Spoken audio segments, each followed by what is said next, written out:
الحمدللہ وکفی والصلاة والسلام علی من لا نبی بعد اما بعد فاعوذ باللہ من الشیطان الرجیم بسم اللہ الرحمن الرحیم لقد کان لکم فی رسول اللہ اسوۃ حسنہ وقال النبی صلی اللہ علیہ وسلم بعثت لأتمم مکارم الاخلاق صدق اللہ مولانا العظیم وصدق رسولہ النبی الامی الہاشمی المدنی الکریم ونحن على ذلك لمن الشاہدین والشاکرین والحمد للہ رب العالمین۔ مومن جو فدا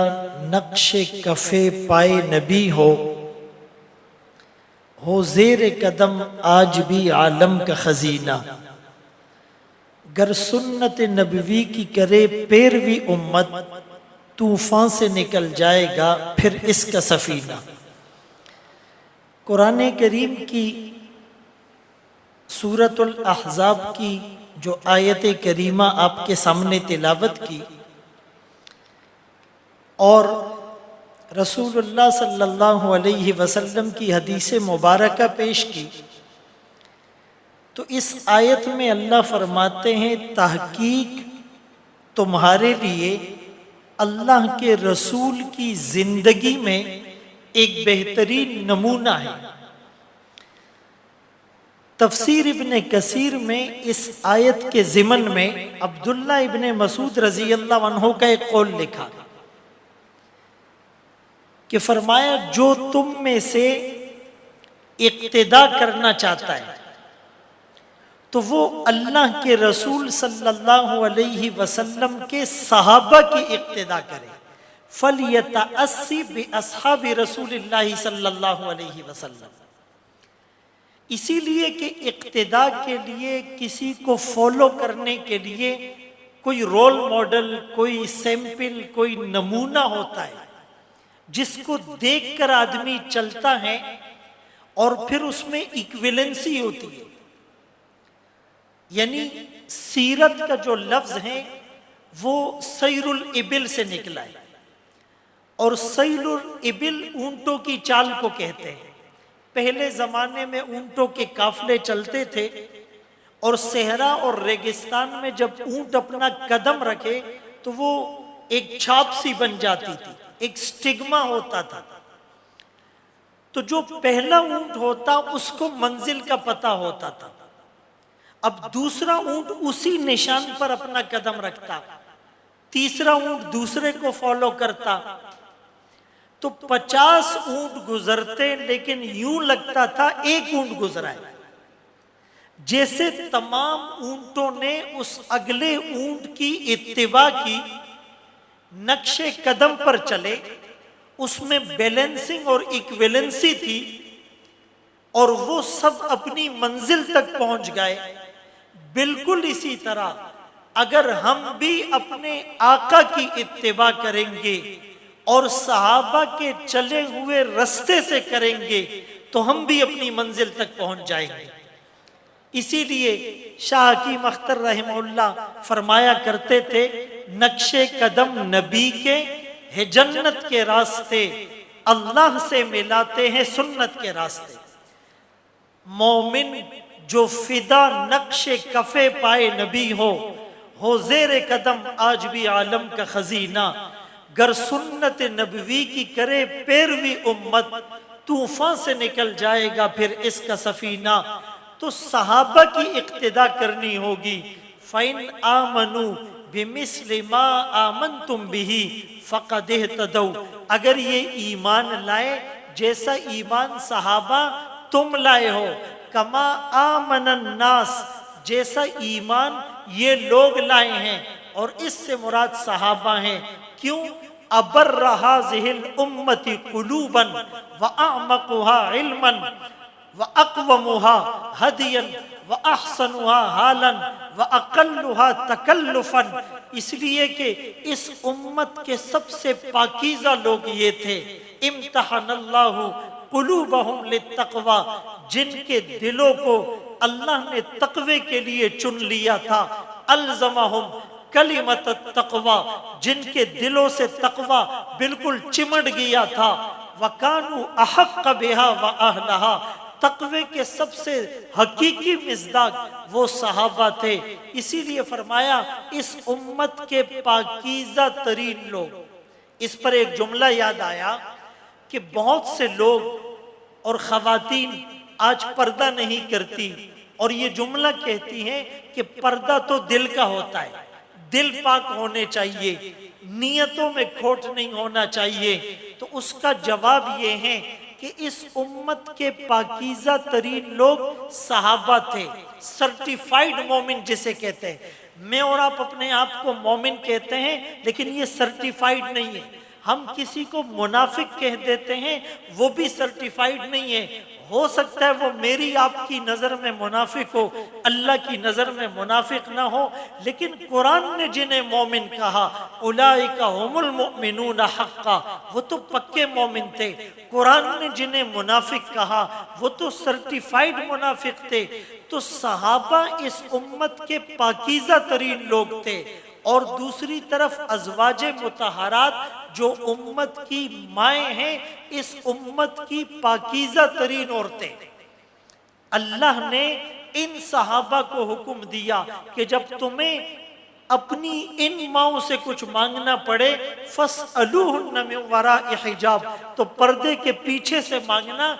ذالکم اطہر لقلوبکم وقلوبہن، یہ تمہارے اور ان کے دلوں کی پاکیزگی کا سبب ہیں۔ تو آج ہمارے دل جو گناہوں کے پروڈکٹر بنے ہوئے ہیں، جس میں خیالات اور وساوس نے ڈیرے جمائے ہوئے ہیں، ہم یہ جملہ کہتے ہوئے بالکل بھی اچھے نہیں لگتے۔ تو فرمایا اس امت کے پاکیزہ ترین لوگ، اور ان کا علم سب سے گہرا تھا، تکلف سب سے کم تھا، اور طریقے کے اعتبار سے اقوم تھے۔ یہ جو اقوم ہیں یا قوم ہیں یا قائم ہیں یا قیام ہیں یا مستقیم ہیں، سب کا معنی ایک ہے۔ ان ھذا القرآن یہدی للتی ہی اقوم قیما، ایسا مضبوط، اہدنا الصراط المستقیم۔ قوم اقوم سے ہے جو بالکل سیدھی ہو، جن میں ڈسپلن ہو، جن میں نظم و ضبط ہو، نظم و نسق ہو۔ جو بھیڑ ہوتی ہے، جو ہجوم ہوتا ہے، جو کراؤڈ ہوتا ہے، جو بکھرا ہوا مجمع ہوتا ہے، اسے ہجوم تو کہا جا سکتا ہے، قوم نہیں کہا جا سکتا۔ تو صحابہ بالکل اس معاملے میں سیدھے تھے، اور اس کے ساتھ ساتھ دوسری صفات اللہ نے انہیں عطا کی تھی۔ تو بہرحال میں جو عرض کرنا چاہ رہا ہوں کہ سیرت کا معنی یہ ہے، اللہ کے رسول کی زندگی تمہارے لیے بہترین نمونہ ہے۔ آج ہم دور حاضر کو دیکھیں، اس وقت دور حاضر دور جاہلیت کی طرف جا رہا ہے۔ بظاہر تو ہم یہ کہتے ہیں جی ٹیکنالوجی ہیں اور زمانہ ایڈوانس ہو گیا، اور ارتقاء اور سائنسی اور معاشی اور اقتصادی اور معاشرتی اور سماجی ترقی کا دور ہے، لیکن اگر حقیقت میں دیکھا جائے تو دور حاضر دور جاہلیت کی طرف جا رہا ہے، معکوس ترقی ہو رہی ہے۔ ہدایت الحکمت کے مقدمے میں تھا کہ داب التعلیم الترقی من الادنى الى الاعلى ومن الطریق الاسهل الاقرب الى الاصعب الابعد، لیکن یہاں دور حاضر دور جاہلیت کی طرف جا رہا ہے۔ قتل و غارت گری پھر سے عام ہو گئی، رشوت کا بازار پھر سے گرم ہو گیا، سود کا لین دین پھر سے زیادہ ہو رہا ہے، اور مظلوم کو ظلم کی چکی میں پیسا جا رہا ہے، اور انسان کو پھر سے برہنہ کیا جا رہا ہے، بے لباس کیا جا رہا ہے، اور چند لوگ حاکم بن کر اپنا تسلط اور اپنی مونوپلی قائم کیے ہوئے ہیں۔ تو اب یہ جو دور حاضر دور جاہلیت کی طرف جا رہا ہے، اور انسانی تدبیریں دھری کی دھری رہ گئی، ناکام ہو گئی۔ وجہ کیا ہے؟ کہ انسان کی تدبیر کبھی بھی کامیاب نہیں ہو سکتی، اللہ کی تقدیر غالب آتی ہیں، واللہ غالب علی امری، اور اللہ کی تقدیر کے مطابق اگر سب سے بہترین تدبیر کی تھی، حسن تدبیر اگر کی تھی، وہ آمنہ کے لال عبداللہ کے نور نظر، مکہ کے در یتیم، سرور کائنات، شافع محشر، وجہ کائنات، افضل الرسل، سید الانبیاء، سید الاتقیاء، امام المجاہدین، امام المبلغین، والا آلی کمالی جمالی نوالی عطائی ثنائی بیانی شانی قرآن محمد منور مطہر معزز اعلیٰ عرفہ اکمل اور کامل نبی صلی اللہ علیہ وسلم کی تدبیریں تھی کہ جس سے معاشرے میں ایسا انقلاب آیا، اللہ اکبر کبیرہ، کہ کنتم علی شفا حفرۃ من النار، ان کا اسینڈنگ پوائنٹ دیکھیں کہ وہ جہنم کے گڑھے اور کنارے پر ہیں، لیکن آقا کی حسن تدبیر کے بعد، آقا کی محنت، دعاؤں، راز و نیاز، آہ و فغا اور سسکیوں کے بعد وہی علی شفا حفرۃ من النار والے اولئک هم الوارثون الذین یرثون الفردوس جنت کے مستحق بن گئے۔ اسی لیے کسی نے کیا خوب کہا کہ آج ہمارا المیہ کیا ہے؟ وہی دیرینہ بیماری، وہی بے محکمی دل کی، علاج اس کا وہی نشاط انگیز ہے ساقی۔ ریاست مدینہ یہ زبان سے کہنا آسان ہے، لیکن اس کو امپلیمنٹ کرنا اور اس کو اس سانچے میں ڈالنا یہ بڑا مشکل کام ہے۔ اکثر ہمارے حضرات کہتے ہیں اپنی مسجدوں میں مسجد نبوی والے اعمال زندہ کرو۔ اگر اس کو سمرائزڈ فارم میں خلاصہ کوئی پیش کرنا چاہے کہ مسجد نبوی والے اعمال کون سے ہیں، تو دو باتیں سمجھ میں آتی ہیں۔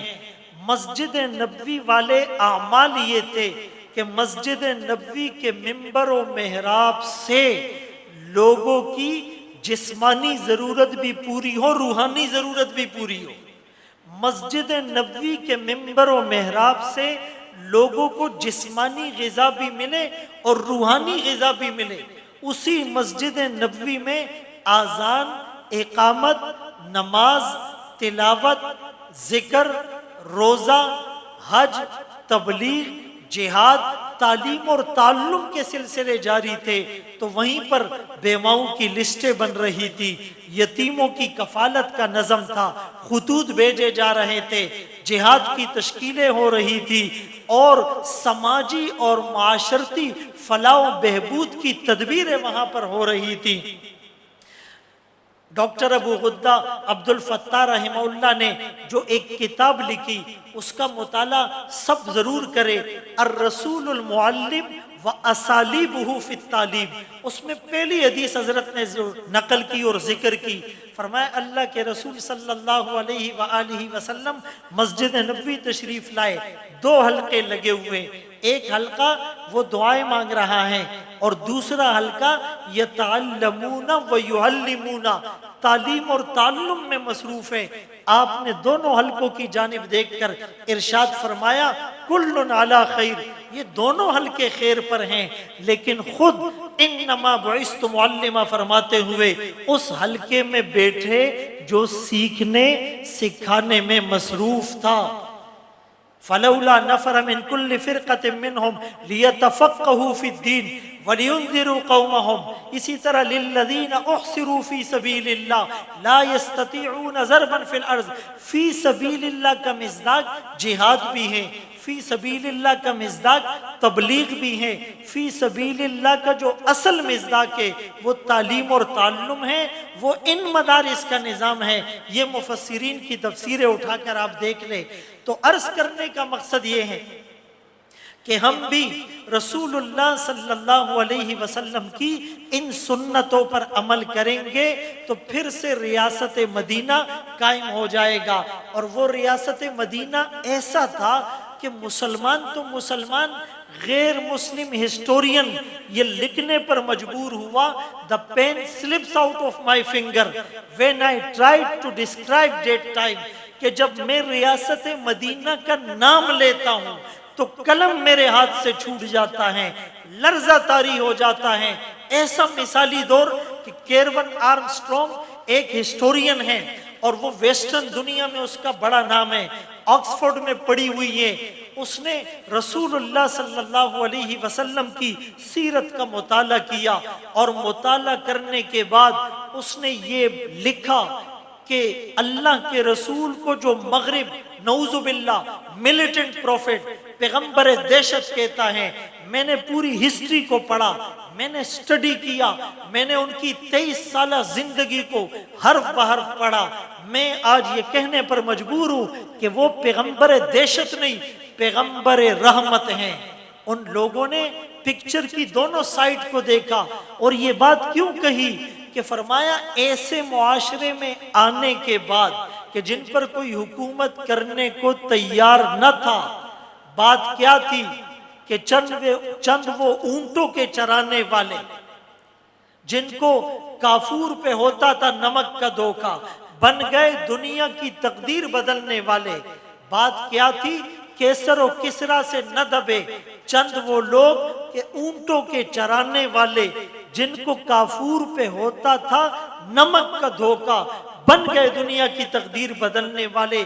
آپ نے اتنے مختصر عرصے میں، فرانس میں انقلاب آیا، لاکھوں لوگ مارے گئے، ایران میں انقلاب آیا، لاکھوں لوگ اس سے متاثر ہوئے۔ اسی طرح امریکہ کے اندر اور ویسٹ امریکہ انڈیا کے اندر انقلاب آیا، وہاں پر یعنی کھنڈرات میں جو ہے وہ ان کو تبدیل کر دیا گیا۔ لیکن آپ نے اتنا بڑا چینج اور انقلاب کہ ایک آواز اٹھتی ہے اور پوری دنیا میں پھیلتی ہے، اور پوری دنیا میں اس کے متبعین اور فالوور یدخلون فی دین اللہ افواجا کا مصداق بنتے ہیں، اور ایک دوسرے کو قتل کرنے والے باہم شیر و شکر بن جاتے ہیں۔ اور 36 انسانوں کو قتل کرنے والا اب پاؤں بھی اس احتیاط سے رکھتا ہے کہ میرے پاؤں تلے ایک چیونٹی دب کر نہ ہلاک ہو جائے۔ اتنا بڑا جو چینج اور اتنا بڑا جو انقلاب آیا اور مختصر عرصے میں آیا، اور بغیر ٹیکنالوجی اور ایکوپمنٹس اور انسٹرومنٹ کے آیا، اور بغیر خون خرابے کے آیا، تو فرمایا اس سے بڑا دنیا کے اندر کامیاب ترین انسان نہیں ہو سکتا۔ تو اسی لیے ہمارے آقا کی سیرت کو اگر غیر مسلم پڑھتا ہے اعتراف کرنے پر مجبور ہو جاتا ہے، اور بہت سے لوگ مسلمان ہو جاتے ہیں۔ کیا وجہ ہے؟ کہ ہم نے اس سیرت کو پڑھا نہیں، یا ہم نے پڑھ کر اس پر عمل نہیں کیا، یا سیرت کے تمام پہلوؤں کو اور تمام گوشوں پر ہم نے نظر نہیں ڈالی، روشنی نہیں ڈالی، اس لیے ہمارے معاشرے میں ریاست مدینہ کی جھلک نظر نہیں آتی۔ تو میں عرض کر رہا تھا کہ رسول اللہ صلی اللہ علیہ وسلم کی سیرت پر عمل کیا جائے، اور آقا نے جو انقلاب برپا کیا تو وہ قرآن کے ذریعے سے کیا۔ اب دیکھیں قرآن کے بہت سے معجزے ہم نے سنے ہیں، لیکن ایک معجزہ یہ ہے کہ دنیا کی جتنی کتابیں ہیں ایک خاص زمانے کے لیے 100 سال بعد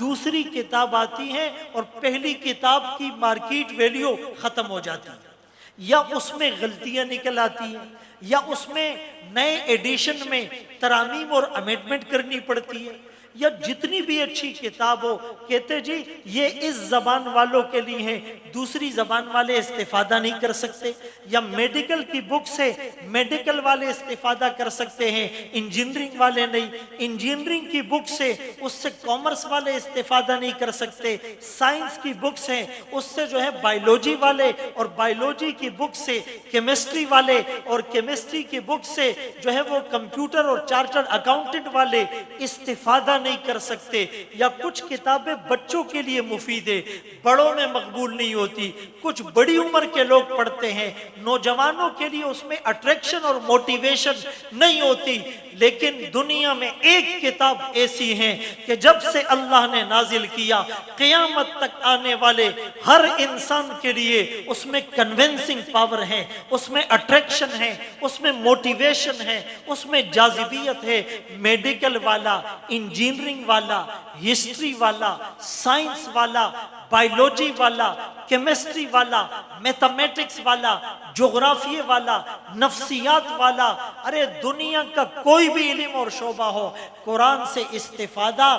لے سکتے ہیں، بلکہ اگر قرآن کو کوئی پڑھتا ہے اس کو یوں لگتا ہے کہ قرآن کا خطاب مجھ سے ہے، قرآن مجھ سے مخاطب ہے۔ تو یہ جو کتاب ہے اور اس کتاب کے اندر یہ جو چاشنی ہے اللہ نے صرف قرآن میں رکھی، فیہ نبأ ما قبلکم وخبر ما بعدکم وحکم ما بینکم القول الفصل لیس بالہزل من ترکہ من جبار قسمہ اللہ فمن ابتغى الہدایت فی غیری اذلہ اللہ حبل اللہ المتین الذکر الحکیم الصراط المستقیم لا تزیغ به الاہواء لا تلتبس به الالسنہ لا یشبع منہ العلماء لا يخلق عن كثرة الرد لا ينقضي عجائبه وهو الذي لم تنته الجن اذا سمعته فقالوا انا سمعنا قرآنا عجبا يهدي الى الرشد فآمنا به من قال به صدق من عمل به اجر من حکم به عدل من دعا الیہ ہدی الی صراط مستقیم۔ آج اسی قرآن کے ساتھ ہمارا تعلق کمزور ہو گیا ہے، آج ہمارا تعلق قرآن کے ساتھ دھاگے کی طرح ہے جو ہلکے سے جھٹکے سے ٹوٹ جاتا ہے، اور صحابہ کا تعلق اس قرآن کے ساتھ اینکر آف دی شپ، جیسے بحری جہاز کا رسہ ہوتا ہے، اتنا موٹا رسہ اسے آسانی سے کوئی توڑ نہیں سکتا، صحابہ کا تعلق اتنا مضبوط تھا، اسی لیے ان کی زندگی میں بہاریں تھی، انہوں نے قرآن کو اپنا امام بنایا، قرآن نے صحابہ کو زمانے کا امام بنایا، خود نہ تھے جو راہ پر اوروں کے ہادی بن گئے، کیا نظر تھی جس نے مردوں کو مسیحا کر دیا۔ ایک آخری بات کہ رسول اللہ صلی اللہ علیہ وسلم کی سیرت کو ہم جب بھی پڑھیں کوشش یہ کرے بالاستیاب پڑھیں، یعنی جب ہم درس نظامی کرتے ہیں تو ہم پہلے رابعہ پڑھتے ہیں پھر ثانیہ پڑھتے ہیں، یا ایک ترتیب سے جو ہمارے اکابر نے نصاب اور نظام بنایا ہے اس کے مطابق چلتے ہیں نا، فائدہ تب ہوتا ہے۔ اسی طرح سیرت کو بالاستیاب پڑھا جائے، مکی دور میں کیا ہوا، پھر مدنی دور میں کیا ہوا، پھر پڑھنے کے بعد اس کو اپنی زندگی میں نافذ کیا جائے،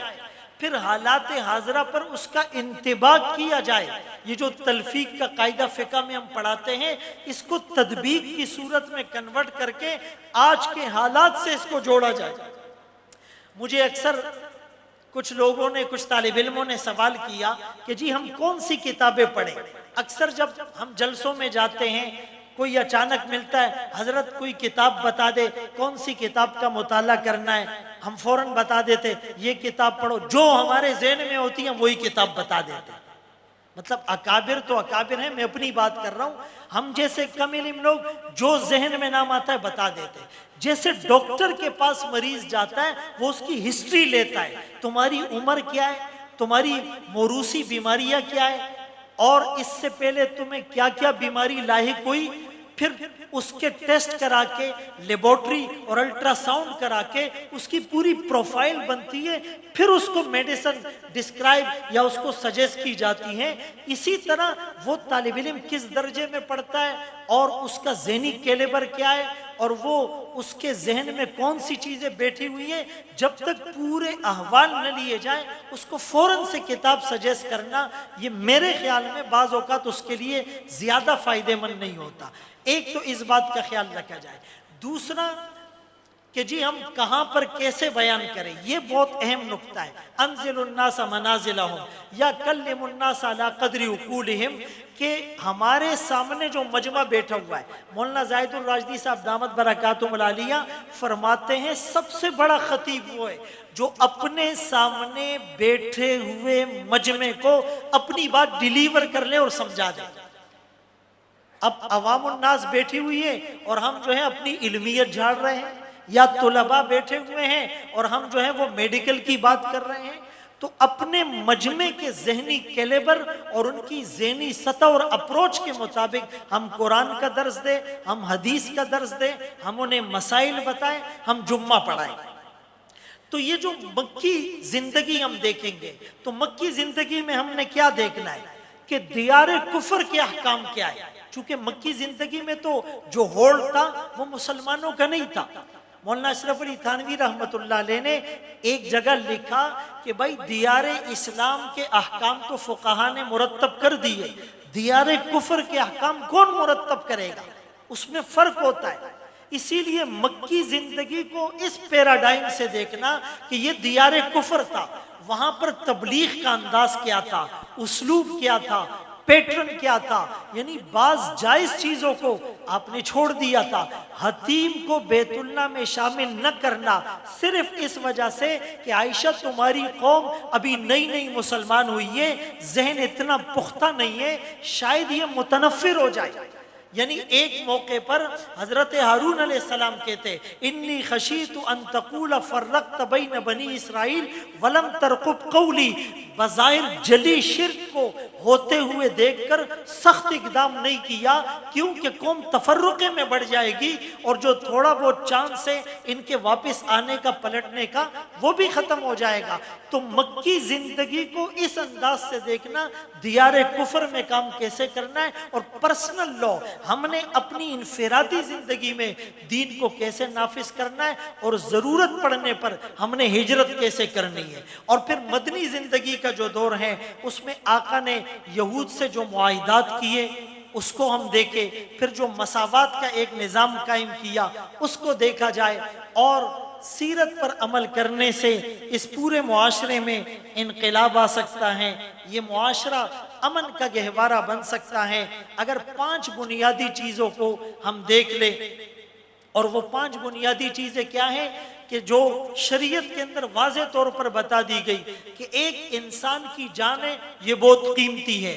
اتنی قیمتی ہے کہ اس کو ناحق قتل کرنے والے کو بھی قتل کر دیا جائے، بلکہ مسلمان تو مسلمان ایک معاہد ہے جس نے معاہدہ کیا ہے، جس کو مسلمانوں نے پناہ دیے اور وہ رولز کو فالو کر رہا ہے، آپ نے اس کو شیلٹر فراہم کیا ہے، اس کے باوجود کسی نے اس کو قتل کر دیا، فرمایا وہ جنت کی خوشبو تک نہیں سونگھے گا۔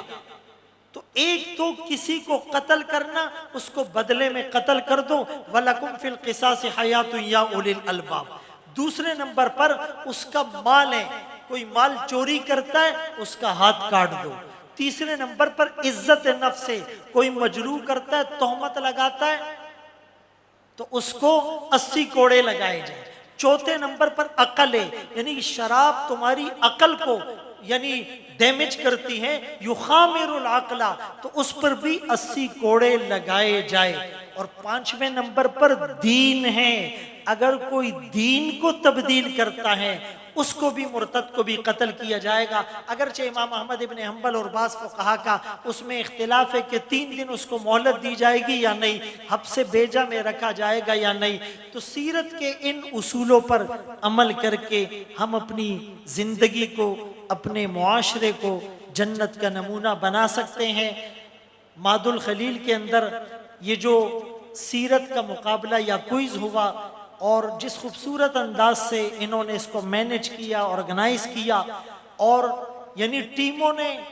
لگ رہا تھا کہ مطالعہ کر کے آئے ہیں، ارکریزی انہوں نے کی ہیں، اور ماشاءاللہ بعض طلباء نے ایسے جوابات فی الفور دیے کہ دل خوش ہو گیا۔ سیرت کی طرف متوجہ کرنے کا اور سیرت کے مطالعہ کرنے کا یہ ایک عنوان تھا، ہم اس کو جاری رکھیں۔ روزانہ کم از کم رات کو سوتے وقت حدیث یا سیرت کا ایک واقعہ ضرور پڑھے، صحابہ کے واقعات پڑھے، اس سے انشاءاللہ ایک نئی روح پیدا ہوگی، عمل کرنے کا جذبہ اور داعیہ پیدا ہوگا۔ اللہ اس ادارے کو دن دگنی رات چگنی ترقی نصیب فرمائے۔ اس خوبصورت محفل کی نظر آتی ہی رہے گی، تیرے انفاس کی خوشبو گلشن تیری یادوں کا مہکتا ہی رہے گا۔ وآخر دعوانا ان الحمدللہ رب العالمین۔